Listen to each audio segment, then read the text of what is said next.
হঠাৎ করে আমাদের জীবনে কখন যে কী ঘটবে আমরা কেউ জানি না, কেউ বুঝতেও পারি না। তো আগের দিন যে ভিডিওটা তোমাদের সাথে শেয়ার করেছি সেটা একটা দিন আগের ভিডিও, মানে আমি আগের দিনকে কোনো ভিডিও করিনি, তার আগের দিন যে ভিডিওটা করেছিলাম দিনের বেলা, তারপরে রাত্রিবেলা মিলিয়ে দুটো ভিডিও আমি তৈরি করেছিলাম। তো যাই হোক, আজকে হচ্ছে মঙ্গলবার, আর সোমবারে যেহেতু কোনো রকমেরই ভিডিও করিনি, তো তোমাদের সাথে এগুলো শেয়ার করা হয়নি। কালকে সারাটা দিন আমার পা দুটো প্রচুর পরিমাণে ফোলা ছিল, মানে অসহ্য যন্ত্রণা, আর তার সাথে পা ফোলা, মনে হচ্ছিল জায়গায় জায়গায় গিট হয়ে গেছে। তো যাই হোক, মেশিন চালানোর কারণে হচ্ছে না অন্য কোনো কারণে হচ্ছে আমি কিছুই বুঝতে পারছি না। তবে হ্যাঁ, সকালবেলা ঘুম থেকে উঠেই দেখলাম পাগুলো ফুলে রয়েছে। হয়তো মেশিন চালিয়েছি আগের দিন, তাই জন্য পরের দিন ফুলে গেছে, এমনটাও হওয়া স্বাভাবিক, বা অন্য কোনো সমস্যা আছে। তো আমি খুব তাড়াতাড়ি করে কালকে রাত্রিবেলা 10টা সাড়ে 10টার দিকে ব্লাড নিয়ে যাওয়ার জন্য ফোন করেছিলাম। যে কাকুটা প্রত্যেক সময়ই আমার ব্লাড নিয়ে যায় রিপোর্ট করার জন্য থাইরয়েডের, সেই কাকুকেই আমি বলেছিলাম। তো কাকু এখন আসবে, প্রায় 7টা মতন বাজে। তো আমি ঘুম থেকে উঠে অনেকক্ষণ ধরেই পায়চারি করছি, কারণ হাঁটাচলা করলে যদি পাটা ফোলা একটু কমে। এখনও কিন্তু সকালবেলা আমার পাটা প্রচুর পরিমাণে ফোলা, বেশি হাঁটতেও পাচ্ছি না, পায়ের তলাটাও যেহেতু ফুলে গেছে, ওপরটাও আর পা দুটোও। তো যাই হোক, একটু বসছি, একটু হাঁটছি, অনেক কিছু মাথার মধ্যে আসছে। তো কাকু আসলে পরে ডিসিশন নেওয়া যাবে যে থাইরয়েডের সাথে সাথে অন্য কোনো টেস্ট করা যাবে কি যাবে না, কারণ আমি তো কোনো ডাক্তার দেখাইনি, আর ডাক্তারের প্রেসক্রিপশান ছাড়া তো নিজের থেকে কোনো রিপোর্ট করা যায় না।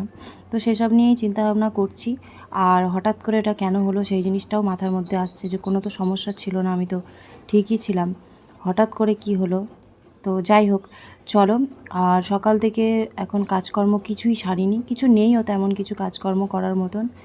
এই এখন রিপোর্টটা রেডি করার জন্য নিয়ে যাবে, আর তারপরেই দেখি আস্তে আস্তে ধীরে সুস্থে করব। তো তোমরা আমার পায়ের দিকটা একটু লক্ষ্য করে দেখো, পাগুলো কিন্তু এখনও প্রচুর পরিমাণে ফোলা আছে। তোমাদেরকে হয়তো ক্যামেরার সামনে থেকে আমি দেখাতে পারিনি, বা দেখাতে ইচ্ছেও করছিল না। সেই পাগুলো এমন অবস্থায় ফুলে গেছিলো যে ইচ্ছে আর করছিল না তোমাদেরকে ওই রকমভাবে ভিডিওতে দেখাই, বাট দেখালে তোমরা বুঝতে পারতে যে কতটা পরিমাণে ফুলে গেছিলো। তো যাই হোক, অপেক্ষা করতে করতে এখানে কাকু চলে এসেছে। তো কাকু আমাকে জিজ্ঞাসা করছে, হঠাৎ করে কি হলো, তুমি তো ভালোই ছিলে। তো আমি বললাম যে হঠাৎ করে সকালবেলা থেকেই এরকমটা হয়েছে, একটা দিন পার হয়ে গেল, তবুও এখনও পর্যন্ত ফোলা কমছে বাড়ছে, একবারে ঠিক হচ্ছে না। তো উনি বলল, হতে পারে মেশিন চালানোর জন্য না হওয়ার কিছু নেই, কিন্তু আরেকটা জিনিসও হতে পারে যে তোমার হয়তো শরীরে রক্তটা কম আছে, বা অন্য কোনো সমস্যা হতে পারে। তো তুমি থাইরয়েডের রিপোর্ট করবে, তো কাউকে ডাক্তার দেখিয়েছো? তো আমি বললাম, না আমি দেখাইনি, একদিনেই এরকমটা হয়েছে, তো ডাক্তার দেখাবো। তো উনি যেহেতু একজন ডাক্তারের কাছে থাকেন ওনার ক্লিনিকে, তো আমাকে বলল, তুমি চিন্তা করো না, থাইরয়েডের রিপোর্টটা তো করা সব স্বাভাবিক, ওটা ডাক্তারের প্রেসক্রিপশন ছাড়াও করা যায়, কিন্তু আর যে দুরকম ব্লাড টেস্ট করলে ভালোভাবে বোঝা যাবে তোমার কেন সমস্যাটা হচ্ছে, তো সেটা আমি যে ডাক্তারখানায় থাকি, তো সেখান থেকে ডাক্তারবাবুর পরামর্শ নিয়ে তোমার রিপোর্ট দুটো করে দেবো। তো তুমি পারলে রাত্রিবেলার দিকে একবার ডাক্তারের কাছে যেও। তো সেটাই ডিসিশন নেওয়া হয়েছিল, কিন্তু তারপরে আবার ডিসিশন চেঞ্জ করা হয়েছে ডাক্তার দেখানোর। তো সেটা তোমাদেরকে আমি পরে জানাবো।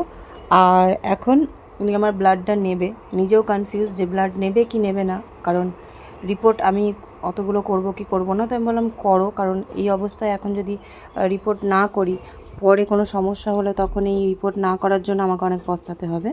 তো সেই জন্য ওনাকে ব্লাড দিলাম। উনি 1 সিরিঞ্জি ব্লাড নিয়ে গেল, কিছুটা থাইরয়েডের টেস্ট হবে, আর বাকিটা উনি যেই দুটো টেস্টের জন্য বলেছে সেটা তো আমি তোমাদেরকে টেস্ট হওয়ার পরেই রিপোর্ট দেখাতে পারবো বা বলতে পারবো। ওদিকে পুচকুসোনা, শুভ, সেরু সবাই ঘুমাচ্ছে, এখন ওরা ঘরেই ঘুমাচ্ছে, কাউকে আমি বের করিনি বা ডাকিনি এখনও পর্যন্ত। আর উনি এখানে আমার ব্লাডটা নিয়ে গেলে তারপর আমি টুকটাক কাজকর্ম করব, আর তোমাদের সাথে কিছু কিছু করে ভিডিও শেয়ার করার চেষ্টা করব। তবে মন মেজাজ সত্যিই ভালো নেই, শরীরটাও ভালো নেই, তোমাদেরকে তো আমি দু একটা ভিডিওতে বলছি কন্টিনিউ।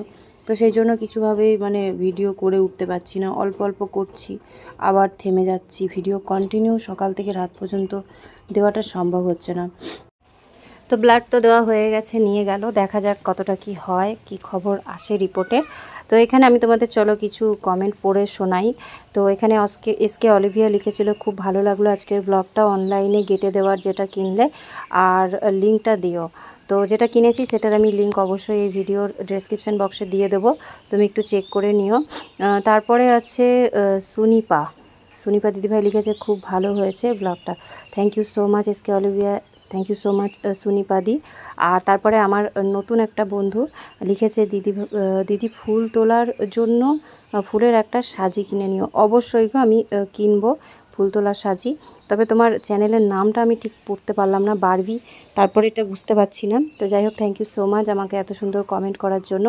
আর আজকে দেখো গাছে অনেকগুলো ফুল ফুটেছে, তার সাথে কিন্তু পদ্ম ফুলও ফুটেছে অনেক দিন পর। পদ্ম ফুল সাধারণত শীতের পরে আর আমাদের গাছে ফোটে না, কিন্তু এই বছর দেখলাম গাছে বেশ কড়ি এসেছে। আর শুরুতে তোমাদেরকে যেটা দেখিয়েছিলাম সেটা কিন্তু পেঁয়াজকলি গাছের ফুল ছিল। আর তারপরে কাজকর্ম সব কিছু সেরে আমি ফুল টুল তুলে কিন্তু পুজোও দিয়ে দিয়েছি। তো এত ফুল হওয়ার কারণে না ঠাকুরের সিংহাসনটা সাজালে বেশ সুন্দর লাগে, আর সত্যি খুব ভালো লাগে। বাড়ির গাছের ফুল দিয়ে পুজো করি তো সত্যি খুবই ভালো লাগে। তো চলো, এখানে আমি পুজো পাঠ সব কিছু করে নিয়েছি, এবার রান্নাটা সেরে নিই, তারপরে তোমাদেরকে দেখাচ্ছি আজকে দুপুরে কী কী রান্না করলাম। আর শরীরটা তো একরকমই রয়েছে, এমনটা বলবো না যে বেলা হওয়ার পরে শরীর ঠিক হয়েছে, একই রকম রয়েছে, কিন্তু তার মধ্যেই সংসারে সব কাজকর্ম করতেই হবে, যেহেতু সংসারে আমি একা, করে দেওয়ার কেউ নেই। তাই একটু করে কাজ করি, একটু করে বিশ্রাম করি, তারপরে আবারও কাজ করি। এক নাগাড়ে কাজ করা সম্ভব হয় না, যেহেতু শরীরটা খুবই খারাপ, আর বিশেষ করে পাগুলো ফুলেছে। তো আমি তো সবসময় তাড়াতাড়ি দৌড়াদৌড়ি করেই কাজ করি, কিন্তু সেটা এখন আর দুদিন ধরে ঠিক করে করতে পারছি না। তো ঠাকুরের আসনটা ফুল দিয়ে সাজানোর পরে কেমন লাগছে অবশ্যই কিন্তু তোমরা কমেন্ট করে জানিও। আর চলো এবার তোমাদেরকে রান্না বান্নাটা দেখিয়ে দিই। তো আজকে দুপুরে তেমন যে কিছু ভালো মন্দ রান্না করেছি তেমনটা নয়, খুবই সাধারণ রান্না করেছি। গাছে তো বেগুন হচ্ছেই, ছোটোতেই যেহেতু বেগুনগুলো শক্ত হয়ে যাচ্ছে তাই ছোটোতেই আমরা বেগুনগুলোকে তুলে ভেজে নিচ্ছি। আর এখানে করেছি ডিমের ঝোল, আর তারপরে রয়েছে টমেটো দিয়ে মুসুরির ডাল। তো এই দিয়েই দুপুর আর রাতে 2 টাইম হয়ে যাবে, আমি একবারই 2 টাইমের জন্য রান্না করে নিয়েছি। তো এই হচ্ছে আমাদের আজকে দুপুরের খাবার। তো চলো তারপরে তোমাদের সাথে আবার ব্লগটা আমি বিকালে শেয়ার করব, কারণ শুভর দুপুরে পড়া আছে, পড়া হয়ে গেলে পরে তারপরে তোমাদের সাথে আমি ব্লগ শেয়ার করব। তো এখনও দুপুর খাওয়া দাওয়াটা আমরা পাকা ঘরেই করি, তো সেখানেই খাওয়া দাওয়া করছি। আর সুজি আর সেরুকে অনেকটা আগেই খেতে দিয়ে দিয়েছি, ওদের দুপুরের খাবার আমাদের খাওয়ার আগেই হয়ে যায়। সন্ধে 6টা। আর আজকে শুভ ওই ঘরে পড়ছিল, তখন আমি যেহেতু কাজে বসেছিলাম তাই ম্যাসিংটা আমি এই ঘরে বারান্দাতে বসিয়েছি, শুভ আর আমি দুজনে মিলে নিয়ে এসেছি। এখানে তো মোটর চালানো যাবে না, তো এখানে আমি প্যাডেলেই করছি। আর আমার পায়ে প্রচণ্ড হারেই ব্যথা, তোমাদেরকে যেমনটা বলেছি পা ফুলে গেছে, তো যাব ডাক্তার দেখাতে। এখন একটু কম আছে কিন্তু ব্যথাটা আছে, পাটা ফোলাটা কম আছে কিন্তু ব্যথা আছে। যাব ডাক্তার দেখাতে 6:30টার দিকে। আর 1 মিনিট। তো এখানে পুচকুসোনা আমাকে চা করে দিয়েছে, আজকে মেয়ের হাতের চা খাবো, মানে বলে দিয়েছি আমি, করেছে ও। তো দেখা যাক চাটা কেমন হয়েছে। আমার হিসেবে দুধ নিয়েছিল 1/2 কাপেরও বেশি, আর ফুটিয়ে চা হয়েছে এই পরিমাণে, মানে চাটা যাতে ভালো হয় সেই কারণে। তো ওদিকে আবার দেখো দুধ গরম করছে, রাত বাটির ওপরেই রাখ। এবার একটা বোতল নে জলের, দি দুধের বোতলের মধ্যে একটু জল ঢাল, দি সেটাকে ঝাঁকিয়ে ওই চা ছাঁকনির মধ্যে আবার ঢাল। না অত জল কেউ ঢালে, সামান্য একটু। তো আজকে ও রান্না বান্না করছে, মানে সন্ধ্যের চা দুধ গরম এগুলো করছে। আবার দাদাকে কফি গরম করে দিয়েছে, মানে আমি শুভ স্যারকে কফি বানিয়ে দিয়েছিলাম, ব্ল্যাক কফি বেশি করেই করেছিলাম, তো সেটাই আবার বাকিটা শুভকে গরম করে দিল। বেসিন বেসিন চা ছাঁকনি বোতল সব বেসিনে নামা, আমার চায়ের বাটিটাও বেসিনে নামা। এখন ঠান্ডা হয়ে গেছে, নামিয়ে দে। তোকে দিয়ে অল্প স্বল্প কাজ করাচ্ছি, মানে আমি বলিনি, ও নিজের থেকে করছে, ঠিক আছে। এবার বাটিটাকে গ্যাসের উপরে বসা। হ্যাঁ, দিয়ে গ্যাসটা অন করতে হবে আস্তে। আগে লাইটার নে, আগে লাইটারটা হাতে নে, এবার জোরে প্রেস করে এদিকে ঘোরা। বন্ধ আছে তো, লাইটারটা হাতেই রাখ, মারতে বলিনি। ওটাকে প্রেস করে এদিকে ঘুরিয়ে নিয়ে আয় পুরোটা। হ্যাঁ, এবার লাইটারটা মার।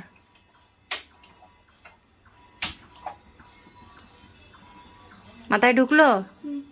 কদিনে ঢুকবে জানি না, তবে আমি যখন থাকবো না বা বাড়িতে কেউ থাকবে না তখন যেন গ্যাসে হাত না দেয়, সেটা বারবার করে বলে দিয়েছি। ওটা কিসের চামচ দুধের বাটিতে দিলি? চা কফির চামচ? নরমাল চা ছিল শুধু, ওটুকুই আমি বলেছি। দুধটা কাঁচা, ফেটে যেতে পারে, ওর মধ্যে চিনি চা সব কিছু লেগে আছে।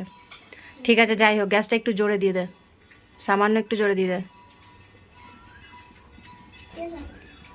হ্যাঁ থাক। তো চাটা মোটামুটি একটু ঠান্ডা হয়ে গেছে, চলো চিনি ঢেলে দেবো আগে? খাই। না ওটা চা বানাচ্ছিস না যে চিনি ঢালবি, দুধ শুধুই গরম হবে। আর এদিকে দেখো সেরুর কাণ্ড, দুপুরবেলা দিয়েছিলাম গাজর ভাত সেদ্ধ, খাইনি, না খেয়ে সারাটা দুপুর কাটিয়েছে, দিয়ে এখন ওই যে এসে খেয়েছে অল্প। এদের কি বলো তো, মানে মাটন, চিকেন, ডিম, মাছ এগুলো মানে যেদিন হবে ওদের খাওয়া একদম ভরপেট হবে, আর অন্য দিন যখন অন্য খাবার হবে তখন আর খাবে না। দেখতেই পাচ্ছি না। ওই জন্য সেগুলো খাওয়াবার জন্য একটুখানি ধৈর্য রাখতে হয়, না খেলেও ওটাকেই খাওয়ার জন্য ওয়েট করতে আর হয়। দেখো আমি দেখার জন্য কি করছি, টুল নিয়ে হ্যাঁ তবে বেশি কাছে যাবি না। দূরেই আছে, ওয়ান হ্যান্ড স্টাইল। আর পুচকুসোনার টি শার্টটাকে সেরু ছিঁড়েছে দাঁতে করে, ওই লাফিয়ে লাফিয়ে দিদির সাথে খেলা করে আর দাঁতে করে টান মেরে মেরে ছিঁড়ে দেয়, আর এমনি এগুলো তো পিঁপড়েতে ফুটো করে দিয়েছে। তো ঠিক আছে চলো আমি চা খাই, অনেকটা কথা বললাম তোমাদের সাথে, চাটা খেয়ে তারপর আমি একটু কাজটা করে নিই, তারপরে আমরা ডাক্তার দেখাতে বেরোবো। তো আবারও ক্যামেরাটা অন করলাম, পুচকুসোনা আমাকে বলছে কেমন হয়েছে বলো, আমি বলছি তুই চামচে করে একবার ট্রাই কর। ভয় লাগে। ভয় লাগছে মানে কি মিশিয়েছিস, পড়বে মেশিনে, অত গরম নেই, খা। कैसा बना? अच्छा है कि बहुत अच्छा है? अच्छा है, अभी शुरुआत है ना। ओ अच्छा शुरुआत है, तो पूरा चाय तो तू ही पी जाएगी। थोड़ा मैं खा रही हूँ। खा नहीं रही हूँ, पी रही हूँ। बंगाली में बोलते बोलते बंगाली हो गई। बंगाली में खाते खाते सब खाना खाना पता हो गया। नहीं बंगाली में पानी को खाया कैसे जाता है। ऐसा ही टैलेंट है हमारा, हम बंगाली है भाई, हम लोगों के पास बहुत टैलेंट है। अब सवाल जवाब छोड़ो और दूध देखो हाँ गिर जाएगा। नहीं अभी বল কেমন হয়েছে বল, ভালো আছে, খুব ভালো আছে। সত্যি ভালো আছে, খাবো, চেনো ভরসা করে খাওয়া যেতে পারে। খাও খাও। আমার দিকে ক্যামেরা অ্যাকশন। না দারুণ হয়েছে, ফাটাফাটি হয়েছে। ফাটাফাটি এমনি দুধ ফেটে যাবে ওখানে। না না ফাটবে না, ওইভাবে দিবি না, কোনো চামচ দুধের বাটিতে ডাইরেক্ট দিবি না, নর্মাল যেগুলো হ্যাঁ পরিষ্কার দিতে হয়। ঠিক আছে চলো, চাটা খুব সুন্দর হয়েছে, রংটাও যেমন সুন্দর হয়েছে, খেতেও খুব টেস্ট হয়েছে। থ্যাংক ইউ, আজকে প্রথমবার পুচকুসোনা চাটা আমাকেই করে খাওয়ালো। ওয়েলকাম। এরপরে দাদাকে খাওয়াবো। ঠিক আছে, দাদা যাও। চা খায়? পড়বে পড়বে পড়বে।